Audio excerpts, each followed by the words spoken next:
कभी सोचा है कैसे तमिलनाडु का ये 2.5 लाख किलो का पत्थर मात्र 2 स्क्वायर फीट की जमीन पे टिका है?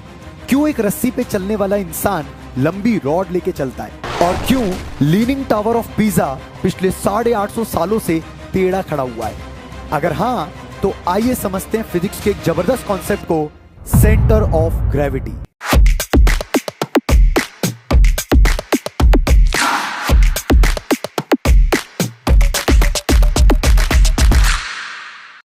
क्या कभी किसी ऑब्जेक्ट को आपने बैलेंस करने की कोशिश करी है? कैसे हिट एंड ट्राई करके हम उस पॉइंट को ढूंढ सकते हैं जिसके अबाउट बॉडी बैलेंस हो रही हो, या यूं कहें कि हम अपने आप से उस पॉइंट तक पहुंचते हैं जिसके अबाउट बॉडी बैलेंस हो रही होती है। इसी मैजिकल पॉइंट को सेंटर ऑफ ग्रेविटी कहते हैं। अब बात करें अगर सिमेट्रिक ऑब्जेक्ट्स की, जैसे कि सर्कल, स्क्वायर या ट्राइंगल, इनके सेंटर ऑफ ग्रेविटी ढूंढना बहुत आसान होता है। इनफैक्ट इनको बैलेंस करना भी उतना ही इजी होता है। पर आमतौर पे लोग सोचते हैं कि सेंटर ऑफ ग्रेविटी बॉडी के हमेशा इनसाइड लाई करता है। पर क्या यह बात सही है? आओ पता करके देखते हैं। जरा फोक मुझे देना। आप लोग भी 2 फोक लेके जल्दी से आ जाइए।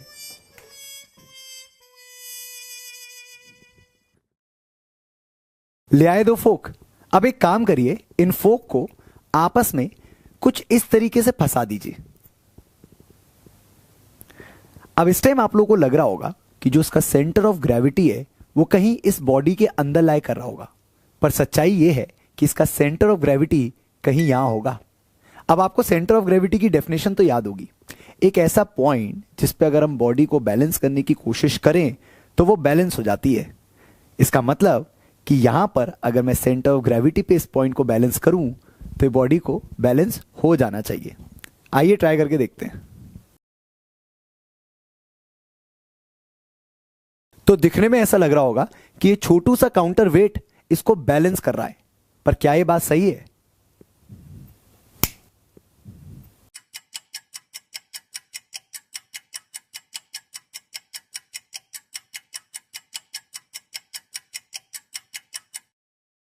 इसका मतलब छोटे से टुकड़े का इसकी बैलेंसिंग में कोई रोल नहीं था। सेंटर ऑफ ग्रेविटी बॉडी के बाहर भी लाई कर सकता है। आइए इस बात को एक और एक्सपेरिमेंट से समझते हैं। तो यहां पर मेरे पास एक कटी हुई रिंग है जिसका सेंटर ऑफ ग्रेविटी कहीं यहां की तरफ होगा, मतलब कहीं हवा में होगा। तो क्या इसको इस हवा के पॉइंट पे बैलेंस किया जा सकता है?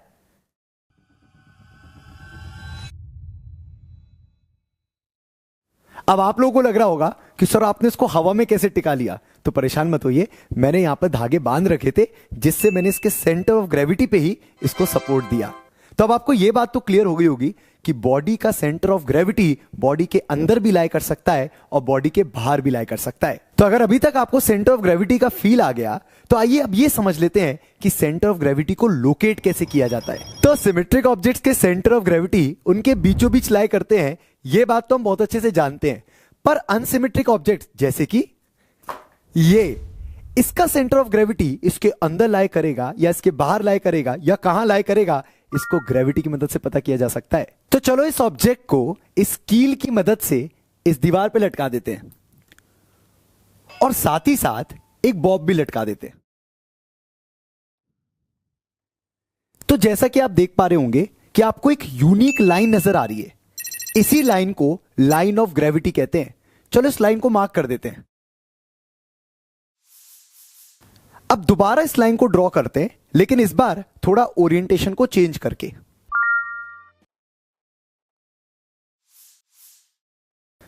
तो जैसा कि आप देख पा रहे होंगे कि लाइन ऑफ ग्रेविटी एक यूनिक पॉइंट पे आके इंटरसेक्ट कर रही है। इसी पॉइंट को सेंटर ऑफ ग्रेविटी कहते हैं और ऑब्जेक्ट इसी पॉइंट। अबे यार,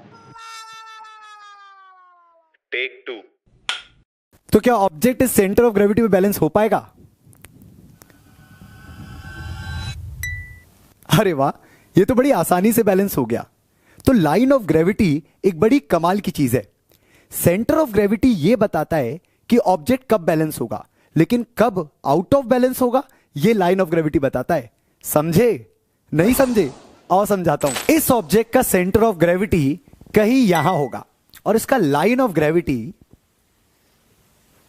कुछ इस तरीके का होगा। जब तक ये लाइन ऑफ ग्रेविटी इस ऑब्जेक्ट के बेस से पास करता रहेगा तब तक ये ऑब्जेक्ट स्टेबल रहेगा। पर अगर मैं इसको पलट दूं तो क्या लाइन ऑफ ग्रेविटी इस टाइम इसके बेस से पास कर पा रहा है?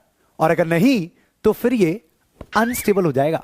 तो यहां पर मेरे पास लीनिंग टावर ऑफ पीसा का एक छोटा सा मॉडल है जिसका सेंटर ऑफ ग्रेविटी कहीं यहां पर है और उसका लाइन ऑफ ग्रेविटी कुछ इस तरीके का होगा।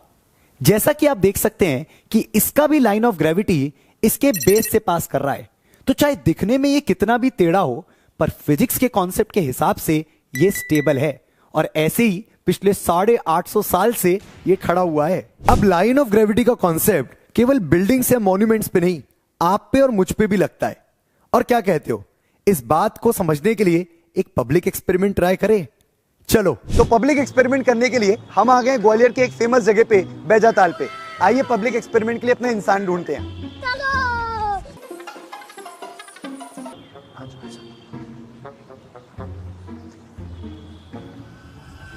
भैया हेलो, मैं फिजिक्स पढ़ाता हूँ और बच्चों को एक्सपेरिमेंट करा के हम फिजिक्स समझाते हैं। तो आप एक छोटी सी मदद करेंगे हमारे लिए आज? आप हमारे लिए एक छोटा सा एक्सपेरिमेंट करेंगे? तो मैं आपको एक छोटा सा चैलेंज दूंगा जिसमें मैं कुछ पैसे यहाँ रख दूंगा, आपको उसको बस उठाना है। बेटा मन में लड्डू फूटा, पर थोड़ा सा ट्विस्ट रहेगा उसके अंदर। आप तैयार हैं? ठीक है। एक सपाट से जी ऊपर आ जाइए। हाँ, इससे टिक के खड़े हो जाइए।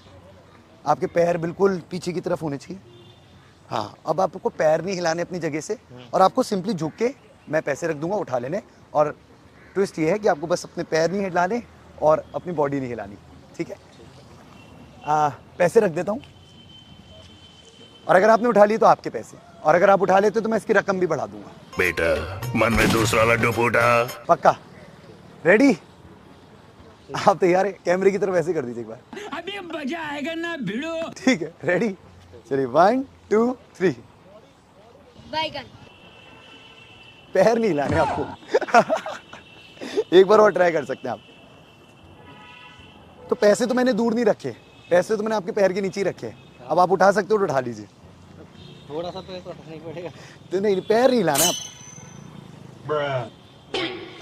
आपको एक बार और ट्राई करना है तो कर लीजिए। नहीं वो होगा। मैं 500 का नोट भी रख सकता हूँ। पीछे हाथ। Thank you so much. अब एक काम करते हैं, अब क्योंकि पैसे तो हम नहीं उठा पाए पर कम से कम बच्चों को कॉन्सेप्ट तो समझा सकते हैं। तो अगर आप मेरी मदद करेंगे तो हम बच्चों को कॉन्सेप्ट समझा देंगे फिजिक्स का, इसके पीछे क्या लग रहा है। ठीक है। तो चलिए, तो बच्चों समझ लेते हैं लाइन ऑफ ग्रेविटी बेसिकली होता क्या है। अगर हम इनकी लाइन ऑफ ग्रेविटी को चेक करें इस समय, तो इनका सेंटर ऑफ मास कहीं इस तरफ होगा और इनकी लाइन ऑफ ग्रेविटी ये लगा दूं कुछ इस तरीके की होगी। अब जब ये टिके हुए थे तो इनका जो लाइन ऑफ ग्रेविटी था वो इनके लगभग पैरों से पास कर रहा था। पर जब मैंने पैसे को नीचे रखा और इनसे मुड़ने को बोला तब क्या इनका लाइन ऑफ ग्रेविटी इनके पैरों पे रहा या उसके बाहर निकल गया? अब आप दोबारा कोशिश करिएगा। तो जैसा कि आप देख पा रहे होंगे कि जो लाइन ऑफ ग्रेविटी है वो पैरों के बाहर निकल जा रहा है और उसकी वजह से ये टिक नहीं पा रहे हैं या झुक नहीं पा रहे हैं। हम जब भी झुकते हैं, अब आप एक काम करिएगा, आराम से इस पैसे को उठा लीजिएगा और इस बार आपको अलाउड है अपना कदम आगे करना, जो करना आप करिए।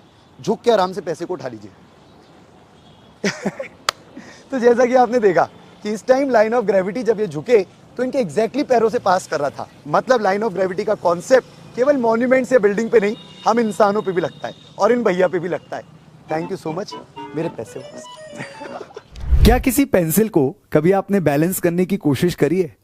कितना मुश्किल होता है इस पेंसिल को इस छोटे से पॉइंट पे टिकाना। इसका सेंटर ऑफ ग्रेविटी कहीं ऊपर की तरफ है और इसका लाइन ऑफ ग्रेविटी इस पॉइंट से पास करे, ये बड़ा कठिन है।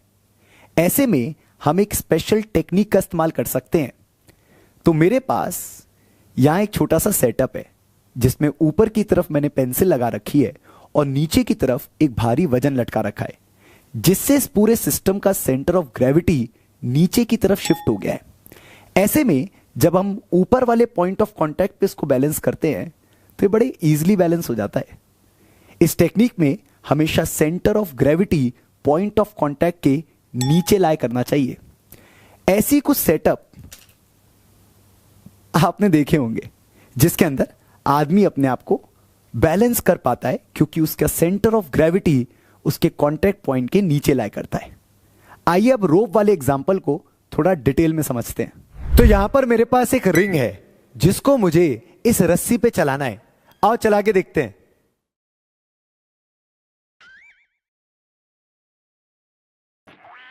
तो ये ऐसे तो नहीं चल पाएगी। रिंग का सेंटर ऑफ ग्रेविटी इसके बीच में है जो कि इसके पॉइंट ऑफ कांटेक्ट के ऊपर की तरफ है और उस वजह से ये अनस्टेबल होती है।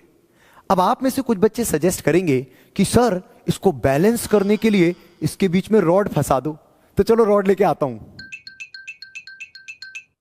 तो ये आ गई रॉड।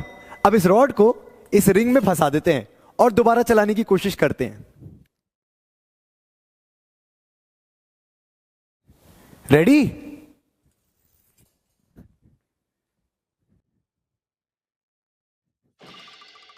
तो पिछली बार से तो बेहतर है, स्टेबिलिटी बढ़ तो गई है, लेकिन अभी भी ये कंप्लीटली स्टेबल नहीं है। अभी भी सिस्टम का सेंटर ऑफ ग्रेविटी इसके पॉइंट ऑफ कांटेक्ट के ऊपर है। हमें किसी भी तरीके से इस सिस्टम के सेंटर ऑफ ग्रेविटी को इसके पॉइंट ऑफ कांटेक्ट के नीचे लाना है और उसके लिए इस रॉड को मोड़ देता हूं।